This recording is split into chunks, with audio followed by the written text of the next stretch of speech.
আমাদের আলোচ্য বিষয় হলো অফেন্সিভ। অফেন্সিভের মধ্যে বেশ কয়েকটা বিষয় আমরা আলোচনা করে ফেলেছি, যেখানে আমরা জানতে পারলাম অফেন্সিভ একটা খুব ভালো কোটেশন বললাম, যেমন বলছে যে whatsoever is delighted in solitude is either wild beast or a god. এইটা রয়েছে person can feel lonely in a crowd too, এগুলো আলোচনা করলাম। আরেকটা আলোচনা করলাম যে লিভারের কিছু গণ্ডগোল হলে তার জন্য ওষুধ খাও, ব্রেনের কিছু গণ্ডগোল হলে ওষুধ খাও, ঠিক আছে। তোমার যদি কিডনিতে কিছু প্রবলেম থাকে তাও ওষুধ খাও, ঠিক আছে। কিন্তু যদি মন ভেঙে গেছে তোমার, বা মনমরা হয়ে তুমি পড়ে আছো, বা হৃদয় সংক্রান্ত তোমার কিছু গণ্ডগোল হয়েছে, বন্ধুর সাথে মন খুলে আলোচনা করো। এবং যত বেশি শহর কেন্দ্রিক জীবনে যাবে তুমি তত বেশি লোনলি হবে। যত বেশি গ্রাম কেন্দ্রিক জীবনে আসবে বা ছোট টাউনে তুমি ঢুকবে তত বেশি তুমি কানেক্টেড পাবে। মানুষের প্রকৃতি হলো যে আমরা যেহেতু সোশিয়াল অ্যানিম্যাল, সামাজিক প্রাণী, সামাজিক জীব, তাই কি করি আমরা সমাজবদ্ধভাবে থাকার চেষ্টা করি। কিন্তু কোনো মানুষ যদি নির্জনভাবে সবসময় থাকে তাহলে সে আইদার একটা ওয়াইল্ড বিস্ট বা গড, বুঝতে পারলে। দার্শনিকরা নির্জনভাবে থাকতো, তাই দার্শনিকরা মানুষের থেকে একটু ঊর্ধ্বে উঠে গেছিল। তবে ভিড় এবং দুটো তিনটে বন্ধুর সাথে গল্প করার ব্যাপারটা আলাদা। তোমার ভিড় অপছন্দ হতেও পারে, কিন্তু তা বলে তুমি দুটো বন্ধুর সাথেও গল্প করবে না কখনো, সেটা আনন্যাচারাল হয়ে যাবে। তোমার ভিড় তো অপছন্দ হতেই পারে, বুঝতে পারলে কিনা। কিন্তু তার সাথে সাথে এটাও সত্যি যে আমি মাঝে মধ্যে দুটো চারটে বন্ধুর সাথে গল্প করতে চাইবো। ক্লিয়ার না? ক্লিয়ার নয়? এটা হচ্ছে ব্যাপার। এখানে আবার বলছেন ফ্রেন্ডশিপ ক্যান বি বট, বলছে ফ্রেন্ডশিপ কেনা যেতে পারে। কি করে? আগেকার দিনে রাজা মহারাজারা ফ্রেন্ডশিপ কিনতো, বুঝতে পারলে। রাজা মহারাজা বুঝতে পারতো যে এই লোকটা কাজের লোক, এই লোকটা বুদ্ধিমান লোক, এই লোকটার মধ্যে কোয়ালিটি রয়েছে, এবং এই লোকটার ক্ষমতাবান লোক, তাই ওই লোকটার সাথে ফ্রেন্ডশিপ করে নিত। এবং ফ্রেন্ডশিপ করতে কীভাবে? গিফট দিয়ে, তাকে সম্মান দিয়ে, তাকে ভোজ খাইয়ে তার সাথে বন্ধুত্ব করত। এবং এই করতে গিয়ে যে বন্ধুত্বটা তৈরি হতো সেটা হলো কেনা বন্ধুত্ব, মানে টাকা পয়সা খরচ করে বন্ধুত্ব করলো। তাহলে friendship can be broad, friendship can be broad. বলছে দেখো, the elite society like kings, সমাজের যে উঁচু শ্রেণীটা ছিল, রাজাদের শ্রেণীটা, অ্যান্ড দ্য লিডার্স, যে লিডার্সরা ছিল, are really adept at making friends, তারা বন্ধুত্ব করার ব্যাপারে এবং বন্ধু কেনার ব্যাপারে তারা খুবই দক্ষ মানুষ ছিল, বুঝতে পারলে। They understand the value of friendly ties, তারা বুঝতো বন্ধু, ভালো বন্ধু রাখার গুরুত্ব কি, তারা এটা বুঝতো, এবং তারা বেছে বেছে ভালো বন্ধুত্ব করতো, বুঝতে পারলে। এবং ওর্দি পিপল মানে যোগ্য মানুষ, যোগ্য মানুষদের সাথে বন্ধুত্ব করতো। The rich, by the way, এটা কিন্তু ঠিক জিনিস, এটার মধ্যে আমি কিছু গন্ডগোল দেখতে পাই না, এটা কিন্তু ঠিক কথা। তুই যদি সফল হতে চাস 10টা সফল ব্যক্তির সাথে বন্ধুত্ব কর। তুমি যদি লোফার হতে চাও 10টা লোফার বন্ধুর সাথে বন্ধুত্ব করো, রাইট? 11 নম্বর লোফারটা তুমিই হবে, ঠিক আছে। তো তুমি যদি খুব জ্ঞানী হতে চাও 10টা জ্ঞানী মানুষের সাথে বন্ধুত্ব করো।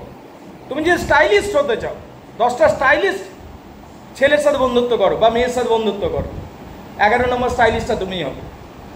তাহলে কি এই কিংরা উর্দি মানুষদের খুঁজে বেড়াতো যাতে নিজের মধ্যে ভ্যালু অ্যাড করা যায়। এবং এই উর্দু মানুষদের সাথে বন্ধুত্ব কী করে করবে? নেচারালি বা অর্গানিক্যালি কিন্তু বন্ধুত্ব হয়নি, তাহলে গিফট দিয়ে দিয়ে বন্ধুত্ব করবে। তাই বলা হচ্ছে বন্ধুত্ব কেনাও যায়, বন্ধুত্ব কেনাও যায়।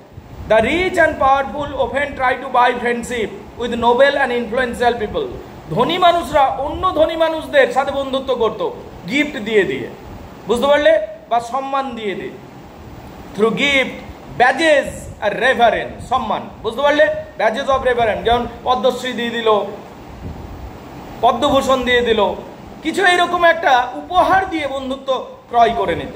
অ্যান্ড দেয়ার ওয়েলথ, প্রয়োজনে অর্থ সম্পত্তিও দিত। But such friendship lack emotional attachment, কিন্তু এই বন্ধুত্ব তো হতো, কিন্তু এদের মধ্যে ইমোশনাল অ্যাটাচমেন্টের অভাব থাকতো। কিসের অভাব থাকতো? ইমোশনাল অ্যাটাচমেন্টের অভাব থাকতো উইথ দেয়ার প্যাট্রনস অ্যান্ড বেনিফ্যাক্টর। তার কারণ এদের সম্পর্কটা শুধু ম্যাটেরিয়ালিস্টিক অ্যাসপেক্ট থেকে তৈরি হয়েছিল, টাকা পয়সা, গাড়ি বাড়ি, হীরা সোনা দানা থেকে তৈরি হয়েছিল। তাই ইমোশনাল কানেকশন বা হার্টের যে কানেকশন সেটা তৈরি হতো না। ক্লিয়ার না? ক্লিয়ার নয়? ঠিক।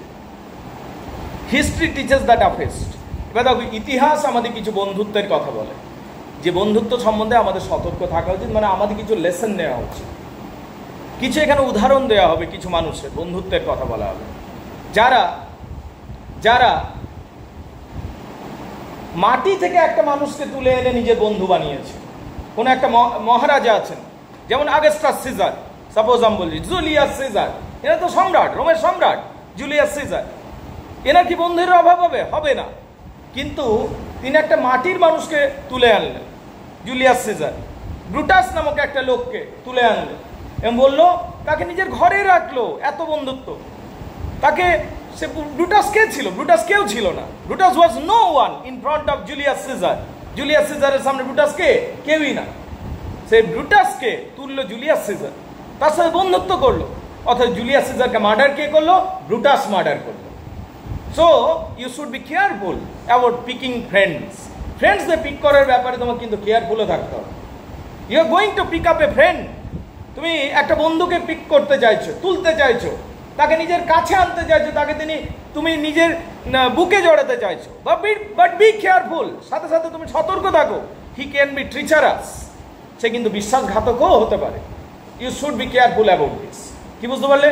তো এইরকম ইতিহাসে কিছু উদাহরণ রয়েছে যেগুলো আমাদের জানা উচিত এবং আমাদের বন্ধুত্বের সময় সতর্ক থাকা উচিত। ক্লিয়ার না? ক্লিয়ার নয়?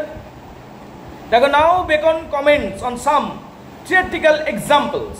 হিস্টোরিক্যাল কিছু এক্সাম্পল দিচ্ছেন। He says the Roman ruler Sulla, Roman সম্রাট যে সেইলা ছিলেন, উনি কি করলেন? একজন মহান সম্রাট ছিলেন। গে পম্পি নামক একটা লোককে নিজের বন্ধু বানালেন। বুঝতে পারলি কিনা? And the monkey of great, Pompey পুরো নামটা Pompey, the moniker of great. পম্পিকে, ঠিক আছে, moniker of great, Pompey the moniker of great কে নিজের বন্ধু বানালেন। However Pompey divided Sulla as the setting sun. কিন্তু পম্পি কি করেছিল? রোমান সম্রাট সেইলার বিরুদ্ধেই চলে গেছিল। বুঝতে পারলে? রোমান সম্রাটকেই ক্ষতিগ্রস্ত করেছিল। while calling himself the rising sun of Roman power. ও কি করলো? পম্পি যখন ক্ষমতা পেয়ে গেল, ও কি করলো? ও বলল যে আমাদের যে সম্রাট যে সিংহাসনে বসে আছে, ও তো সেটিং সান, ও তো অস্তগামী সূর্য, আর আমি হলাম রাইজিং সান। তাহলে ক্ষমতা আমার হাতে থাকা উচিত, এবং সে সমস্ত ক্ষমতাকে দখল করবার চেষ্টা করেছিল। তাহলে দেখো, তুমি বন্ধুত্ব করছো, but B careful about choosing a friend. বুঝতে পারলে কিনা? ঠিকঠাক বন্ধুত্বকে চুজ করা দরকার, নইলে তোমার সাফারিং হবে। এইটাও উনি একটা সতর্কবার্তা দিচ্ছেন। আরও উদাহরণ দিচ্ছেন তিনি। সিমিলিয়ারলি ব্রুটাস, আরেকটা লোকের নাম পায়, নাম হচ্ছে Brutus. Gain Julius Caesar's friendship, Julius সিজারের বন্ধুত্ব পেয়েছিল। জুলিয়াস সিজার রোমান সম্রাট, সর্বশ্রেষ্ঠ রোমান সম্রাট জুলিয়াস সিজার। সেই জুলিয়াস সিজার ব্রুটাসকে নিজের বন্ধু বানালো, নিজের বাড়িতে রাখলো, অ্যাডপ্ট করলো। বুঝতে পারলে? তার সমস্ত ব্যবস্থা করে দিয়েছিল। কিন্তু কি করলো? He became the trusted advisor. এবং ব্রুটাস একটা অ্যাডভাইজারও হয়ে উঠলো জুলিয়াস সিজার, কাছের বন্ধু হয়ে উঠলো। তার অ্যাডভাইস নিয়েই চলতো অনেক সময় Julius Caesar. And he blindly trusted him. সে অন্ধভাবে ট্রাস্ট করেছিল। কাকে ট্রাস্ট করেছিল? ব্রুটাসকে। But Brutus killed Julius Caesar. এবং জুলিয়াস সিজারের যে ডাউনফলটা হলো, সেটা কার জন্য হলো? ব্রুটাসের জন্য। বুঝতে পারলে? ব্রুটাস বিট্রেড, বিশ্বাসঘাতকতা করেছিল। কার সাথে? জুলিয়াস সিজারের সাথে। Beacon also give some example. আরও কিছু উদাহরণ দিয়েছেন, যেমন এগ্রিপা এবং আগস্টাসের উদাহরণ দিচ্ছেন। একই সম্রাট ছিলেন, এগ্রিপা সম্রাট ছিলেন, আগস্টাসকে তুললেন, আবার সে আগস্টাস বিশ্বাসঘাতকতা করে দিল। বুঝতে পারলে? টাইবেরিয়াস এবং সেজেনাস, একই ঘটনা ঘটলো। বুঝতে পারলে? মানে তুমি যদি ভুলভাল বন্ধু করেছো, তোমার সাফারিং হবেই। কি বুঝতে পারলে? So be careful about choosing good friend. Septimius এবং প্লেটোনিয়াস এদেরও বন্ধুত্বের কথা একইভাবে উল্লেখ করেছেন, যেন আমাদের বোঝানোর চেষ্টা করছেন friendship is really very good and is very important, but be careful choosing a friend, about choosing a friend. তোমাকে 10টা খারাপ বন্ধু করবার দরকার নেই, 2টো ভালো বন্ধু করলেই হবে। কি বুঝতে পারলে? You do not need 50 friends, you only need 5 friends. And they should be loyal and good. কি বুঝতে পারলে? তোমার 50টা বন্ধুর দরকার নেই, তোমার 5টা ভালো বন্ধু হলেই হবে। বুঝতে পারলে কি না? So that's what he Sage, B careful about choosing a friend. Clear না? ক্লিয়ার নয়? ঠিক। এবার বন্ধুত্বের ফল কি কি বলছে? বন্ধুত্বের কিছু ফল রয়েছে, 3টা ফল পাওয়া যায় ভালো বন্ধুত্ব থেকে। তুই যে ভালো বন্ধুত্ব পেয়েছিস লাইফে, you have got good friendship in life. হতে পারে তোমরা ইংলিশ অনার্সে ভালো বন্ধুত্ব পেয়েছো, হতে পারে, মেবি। আবার হতে পারে হাই স্কুল লাইফে ভালো বন্ধুত্ব পেয়েছো, এটাও হতে পারে। আবার হতে পারে যে তুমি তোমার প্রাইমারি লেভেলে বেস্ট ফ্রেন্ড পেয়েছো। কিন্তু এটাও একই সাথে সাথে সত্য যে সময়ের সাথে সাথে বন্ধুর ফ্রেন্ড সার্কেলটা পাল্টে যায়। এই মৌরানি যখন প্রাইমারিতে পড়তো, ঠিক আছে, ওর পাশে একটা বান্ধবী বসতো, বলতো তুই আমার বেস্ট ফ্রেন্ড, আমি সারা জীবন তোকে মনে রাখবো, ঠিক আছে, এবং তোর সাথেই আমি থাকবো। ওটা প্রাইমারিতে বলেছিল। হাই স্কুলে আস্তে আস্তে কোন দিকে ও চলে গেলো, কোন দিকে এ আবার বন্ধু খুঁজে পেয়ে গেল, রাইট? এবার হাই স্কুলের বন্ধু যে 4 জন বন্ধু ছিল, এখন 4 জনের মধ্যে একজনও নেই। এখন ইংলিশ অনার্সে যখন এসছে, এখানে আবার নতুন ফ্রেন্ডশিপ গ্রো হয়ে গেছে। So this is for time being, সময়ের সাথে সাথে এগুলো পাল্টেও যায়। বুঝতে পারলে কি না? গুড ফ্রেন্ডস ভালো, কিন্তু আবার আমাদের মনে রাখতে হবে যে রেগুলার কমিউনিকেশন হচ্ছে কিনা, রেগুলার দর্শন হচ্ছে কিনা, ঠিক আছে, রেগুলার কথোপকথন হচ্ছে কিনা, এইগুলোও ম্যাটার করে। আদারওয়াইজ ডিস্টেন্স এফেক্ট করে। বুঝতে পারলে কিনা? দেখো কি বলছে। তো যদি ভালো বন্ধুত্ব পেয়ে যাও guys, if you get good friendship, যদি ভালো বন্ধুত্ব তুমি পেয়ে যাও, তাহলে তুমি 3টা ভালো ফল পাবে। প্রথম ফল, দ্য ফার্স্ট ফ্রুট। কি ফল পাবে? The communication of man self to his friend works two contrary effects. First, it redoubles his joys, and second, it cuts the grief in halves. বলছি তোমার যদি ভালো বন্ধুত্ব থাকে, ভালো বন্ধু, তোমার যদি 4টা ভালো বন্ধু আছে, 4টা 5টা 6টা জোটাই, 2টোই থাক, একটাই থাক, তোমার যদি ভালো বন্ধুত্ব থাকে বা ভালো বন্ধু যদি জীবনে পেয়েছো, আনন্দের সময় তোমার আনন্দ দ্বিগুণ হয়ে যাবে। কি বুঝতে পারলে? আনন্দের সময় তোমার কি হবে? আনন্দ দ্বিগুণ হয়ে যাবে। এবং দুঃখের সময় দুঃখ অর্ধেক হয়ে যাবে, কারণ বন্ধু অর্ধেকটা দুঃখ নিয়ে নেবে। বুঝতে পারলে কিনা? তাহলে আনন্দের সময় আনন্দ দ্বিগুণ করে দেবে ভালো বন্ধু, আর দুঃখের সময় তোমার দুঃখকে অর্ধেকটা করে দেবে তোমার বন্ধু। ক্লিয়ার না? ক্লিয়ার নয়? বুঝতে পারলে? এবং কি, ইট কাটস দ্য গ্রিপ ইন হাফস। তাহলে প্রথম ফল কি? বন্ধুত্বের প্রথম ফল কি? চিন্ময় বল, বন্ধুত্বের প্রথম ফল কি? আনন্দকে ডবল করে দেয়, রাইট? আর দুঃখকে অর্ধেক করে দেয়। এইটা হলো বন্ধুত্বের প্রথম ফল। ক্লিয়ার না? ক্লিয়ার নয়? তাই because there is no doubt when a person imparts the joy of his friend, he joys more than others. যখন একটা বন্ধু খুশি হয় এবং তার বন্ধু তার খুশিতে খুশি হয়, সেই আনন্দকে বাড়িয়ে দেয়। ক্লিয়ার না? ক্লিয়ার নয়? However, when imparts his grief, they become less. আর যখন একটা কোনো দুঃখ, 4 জন বন্ধু ওই একই দুঃখে কাঁদছে, তখন দুঃখটা কমে যায় কিছুটা। বুঝতে পারলে কিনা? তো এইটা হয়। তুই একা ফেল মেরেছিস, খারাপ লাগবে, তো 3টা বন্ধুই ফেল মেরেছে, অল্প কম খারাপ লাগবে রে। ঠিক আছে, মানে তুই তো সাথে কাঁদবার লোক পেলি রে, ঠিক আছে, ওকে। তুমি পাস করলে, তোমার বন্ধুও পাস করলো, শুধু পাস করলে আনন্দ কম হতো, এবার 2 জন মিলে পাস করেছে, আনন্দ বেশি হচ্ছে। বুঝতে পারলে? আনন্দের সময় আনন্দ দ্বিগুণ হয়ে যাবে বন্ধু থাকলে, আর দুঃখের সময় দুঃখটা অর্ধেক হয়ে যায় ভালো বন্ধু থাকলে। ক্লিয়ার না? ক্লিয়ার নয়? ঠিক। এবার দ্বিতীয় ফল কি পাবে? ওটা ছিল প্রথম ফল। তার প্রথম ফল কি? আনন্দ দ্বিগুণ হয়ে যায় আর দুঃখ অর্ধেক হয়ে যায়, তাই না? ঠিক। The second fruit of friendship. এবার দ্বিতীয় ফলটা কি? দেখ, are the first fruit is affection, the second fruit is understanding of the thing from differing perspective. দ্বিতীয় ফল যেটা হলো, সেটা হলো কোনো জিনিস বুঝবার ব্যাপার। তুমি নিজের বুদ্ধিতে তো বুঝলে জিনিসটা, এবার বন্ধুর সাথে আলোচনা করো, ও এমন এমন অ্যাঙ্গেল বার করবে যে তুমি কোনোদিনই ভাবোনি, রাইট? তাহলে কি আন্ডারস্ট্যান্ডিং, বেটার আন্ডারস্ট্যান্ডিং হবে।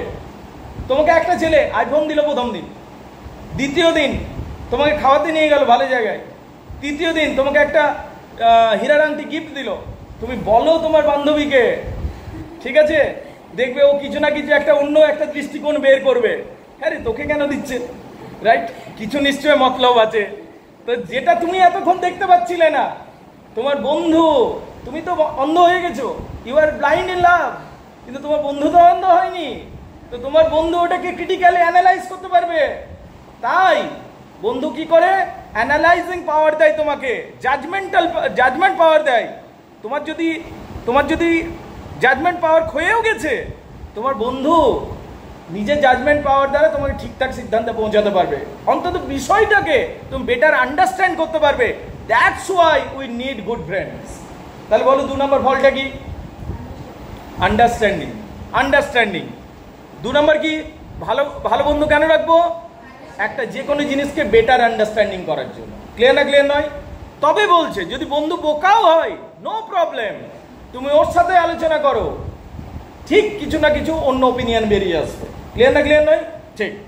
ফর দেখো বলছে, moreover A friend is undoubtedly A witty councillor. একটা বন্ধু সবদিকে ভালো কাউন্সিলর, সবদিকে ভালো পরামর্শদাতা। যতগুলো লাভ অ্যাফেয়ার হয় তার বেশিরভাগটা বন্ধুত্বকে ক্রেডিট দেওয়া উচিত। ঠিক আছে, ভালো খারাপ যাই হোক, ঠিক আছে, তার কারণ অনেকগুলো পরামর্শ ওইখান থেকে আসে, বন্ধুদের কাছ থেকে আসে, right? Sharing one's problem with friend is far more fruitful than days meditation. বন্ধুর সাথে প্রবলেম শেয়ার করবে, সেটা 10 ঘন্টা মেডিটেশনের থেকেও ভালো কাজ হবে। ঠিক আছে, তুমি 10 ঘন্টা ধ্যান করার থেকেও ভালো ফল পাবে বন্ধুর সাথে শেয়ার কর। ঠিক আছে, তোর মন হালকা হয়ে যাবে। এ ফ্রেন্ডস কাউন্সিল অলওয়েজ ওয়ার্কস। একটা বন্ধুর পরামর্শ সবসময় কাজ করে when a person himself is not clear about his thought। যখন লোকটা বুঝতে পারছে না, ছেলেটা বুঝতে পারছে না, মেয়েটা বুঝতে পারছে না কি করা উচিত, হ্যাঁ রে অ্যাকসেপ্ট করবো প্রপোজালটা না, তোর বন্ধুকে জিজ্ঞেস কর কি বলছে, রাইট? তাহলে তুই বুঝতে পারবি কি বলছে। হ্যাঁ না অবশ্যই ভালো বন্ধু হতে হবে। আর যদি সেই বন্ধু তোকে ডোবানোর পরিকল্পনা থাকে তাহলে তো ভুলভাল ওপিনিয়ন দিয়ে দেবে, right? So you must have a good friend to understand if you are confused in anything. হ্যাঁ রে নার্সিংটা করবো না ইংলিশ অনার্সে যাবো, নার্সিংটা করবো না ইংলিশ অনার্সে যাবো, right? You have a very good counsellor. যদি এইরকম রয়েছে, বন্ধুকে জিজ্ঞেস করো, দেখো ও কি বলছে, রাইট? যখন তুমি ফুললি কনফিউজড, কি করবো বুঝতে পারছো না, তখন দেখবে বন্ধু তোমাকে পরামর্শ দিতে পারবে। তাহলে বন্ধু পরামর্শ দিতে পারে। কে পরামর্শ দেয়? বন্ধু পরামর্শ দেয়। ক্লিয়ার না ক্লিয়ার নয়? 3 নম্বর, গুড ফ্রেন্ডশিপের আরেকটা ভালো ফল আছে। কি ভালো ফল? দেখো বলছে গুড ফ্রেন্ডশিপ হলো পমিগ্রেনেটসের মতো। বলে ভালো বন্ধুত্ব হলো পমিগ্রেনেটসের মতো, বেদানার মতো, যেটার অসংখ্য সুফল রয়েছে, একটা একটা করে তুমি পেতেই থাকবে। ঠিক আছে, তাহলে good friendship is like a pomegranate, বেদানার মতো, যেখানে অসংখ্য সুফল রয়েছে, তুমি সবসময় পেতেই থাকবে। তাহলে দেখো কি বলছে, the last but not the least. এটা লাস্ট কিন্তু not the least. The first two friends, the first two we have come to know. আমরা প্রথম দুটো জানতে পারলাম, একটা হচ্ছে সুখকে আরো আনন্দদায়ক করে দেয়, দুঃখকে অর্ধেক করে দেয়, এটা প্রথম। দ্বিতীয় ছিল ভালো জাজমেন্ট পাই আমরা, বা ভালো পরামর্শ পাই, এটা 2 নম্বর। আর 3 নম্বর হচ্ছে last fruit is like pomegranate. 3 নম্বরটা হলো পমিগ্রেনেটের মতো বা বেদানার মতো, ফুল অফ মেনি কার্নেল, এর অনেক শ্বাস থাকবে। It helps in several ways and many fold fruits itself. এটার কি অনেক শ্বাস থাকবে এবং তোমাকে অনেক দিক থেকে তোমাকে খুশি করবে এবং অনেক দিক থেকে তোমাকে বিভিন্নভাবে সাহায্য করতে থাকবে বন্ধুটা, যেটা গুণে এবং ব্যাখ্যা করে বোঝা যাবে না। ঠিক আছে, সেটা এতভাবে তোমাকে সাহায্য করবে। There are many things that man can not do himself. অনেক জিনিস আছে মানুষ একা করতে পারে না, অনেক জিনিস আছে মানুষ একা করতে পারে না। Then a friend is an appropriate alternative. তোমার একটা অল্টারনেটিভ হয়ে দাঁড়াবে যদি তোমার একটা ভালো বন্ধু আছে। বুঝতে পারলে কিনা? তুমি তাকে অল্টারনেটিভ করতে পারবে প্রয়োজনে। দেখ বিয়ে বাড়ি আছে, তোকে নিমন্ত্রণ করেছে, ধর তুই যেতে পারছিস না কারণ একদিনে 3টে বিয়ে বাড়ি পড়ে গেছে, তুই কোনোভাবে সকালে দুপুর করে 2টো বিয়ে বাড়ি চলে যাবে, তখন কি করলি? গিফট দিয়ে বন্ধুকে পাঠিয়ে দে। বুঝতে পারলি? তোর একটা অল্টারনেটিভ হিসাবে পৌঁছে যাবে। বুঝতে পারলে? তোমার কিছু গুরুত্বপূর্ণ কাজ আছে যেটা তুমি করতে পারছো না বা তোমার দ্বারা সম্ভবই নয়, তোমার বন্ধু সেটা করে দিতে পারে। বুঝতে পারলে? তাহলে তোমার বন্ধু তোমার অল্টারনেটিভ হিসাবেও কিছু জায়গায় চলে যেতে পারে, কিছু কিছু জায়গায়, সব জায়গায় নয়, ঠিক আছে, কিছু কিছু জায়গায় চলে যেতে পারে। এবং একটা গুড ফ্রেন্ডশিপ 3 নম্বর হলো তাহলে পমিগ্রেনেটের মতো, কিসের মতো? পমিগ্রেনেট। এর অসংখ্য সুফল আছে। ক্লিয়ার না ক্লিয়ার নয়? কনক্লুশন এবার টানছেন স্যার ফ্রান্সিস বেকন কি বলছেন দেখো, দাস এইভাবে বলি, of friends bring a lot of ease, প্রচুর আনন্দ নিয়ে আসে জীবনে বন্ধু, and difficult situation and helps break barrier of communication. যদি তুমি কথা বলতে পারছো না, মন খুলে কথা বলতে পারছো না, গুড ফ্রেন্ডশিপের জন্য এগুলো সম্ভব হতে পারে। তুমি কথা বলতে পারবে, খুশিও থাকতে পারবে।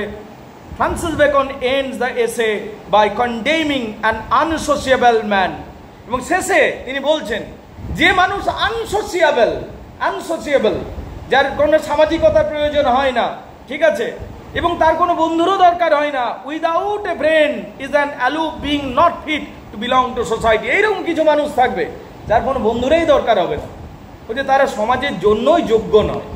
এরকম কিছু নমুনা থাকে যাতে বন্ধু না হলেও চলে, বুঝতে পারলে? বলছে তারা কিন্তু এই সমাজের অ্যাকচুয়ালি যোগ্য নয়। এইটা ওপিনিয়ন শেয়ার করছেন স্যার ফ্রান্সিস বেকন। তবে দেখবি একটা কথা বলছি আমি, দেখবি খুব বড় বিজ্ঞানী অনেক সময় যে নিজের কাজে ডেডিকেটেড হয়ে যায়, অনেক সময় সে কিন্তু ফ্রেন্ডশিপ অনেক সময় পায় না, বুঝতে পারলে কিনা? তার কারণ সে নিজের কাজকে 24 ঘন্টার মধ্যে 20 ঘন্টা করে দেয়, আর 4 ঘন্টা তো ঘুম ছেড়ে দেয়, রাইট? তো বন্ধুত্ব তো হচ্ছেই না তার লাইফে, তাই না? তো ওই রকম যারা হাইলি ইন্টেলেকচুয়াল পার্সন থাকে বা ফিলোসফার থাকে, তাদের অনেক সময় এই বন্ধুত্ব ব্যাপারটা থাকে না, বুঝতে পারলে? তো যাই হোক, তারা কিছুটা অ্যান্টি সোশিয়ালও হয়ে যায়, মানে তোর বিয়ে বাড়িতে যাবে না, তুই ডাকলে যাবে না, ওদের নিজের কাজের মধ্যেই, তো সোসাইটি তার উপযুক্ত হয়ও না, বুঝতে পারলে কি না? তাহলে কোনো মানুষের যদি বন্ধু নেই বা বন্ধুত্ব থেকে কাট অফ হয়ে গেছে, কোনো মানুষের কোনো সঙ্গীরও প্রয়োজন নেই, সে অ্যাকচুয়ালি কিন্তু আসলে কিন্তু সমাজের জন্য উপযুক্ত নয়, বুঝতে পারলে? কিন্তু একটা আইরনি বলছি, নিজের তরফ থেকে যোগ করছি, এইরকম মানুষ সেই কিন্তু পজিটিভিটি বেশি যোগ করে। মানে আব্দুল কালামের যদি কথা বলিস, আব্দুল কালাম যে এত বড় মিসাইল বানিয়ে দিলেন আমাদের জন্য, ঠিক আছে, ভারতকে যে পরমাণু বোমে এনেবল করলেন, তোমার মতো ঘোরাফেরা করতো, তোমার মতো ভোজ খেতে যেত, তোমার মতো বন্ধুদের আড্ডাতে থাকতো, তাহলে আবিষ্কার করতে পারতেন না। তাহলে যত বিজ্ঞানী আছে বা খুব বেশি ডেডিকেটেড পিপল থাকে, তারা বন্ধুত্বের জন্য সময় দিতে পারে না, এটা কিন্তু খেয়াল রাখবে। তো তাদেরকে কিছুটা অ্যান্টি সোশিয়ালও বলা হয়, ক্লিয়ার না ক্লিয়ার নয়? কিন্তু তাদের কন্ট্রিবিউশনটা কাজে লাগে আমাদের, রাইট? তাহলে এইটা ছিল মোটামুটিভাবে অফ ফ্রেন্ডশিপ, যেটা স্যার ফ্রান্সিস বেকন লিখেছে। দেখে নাও কার কি প্রশ্ন আছে আমাকে বলো। থ্যাংক ইউ গাইজ।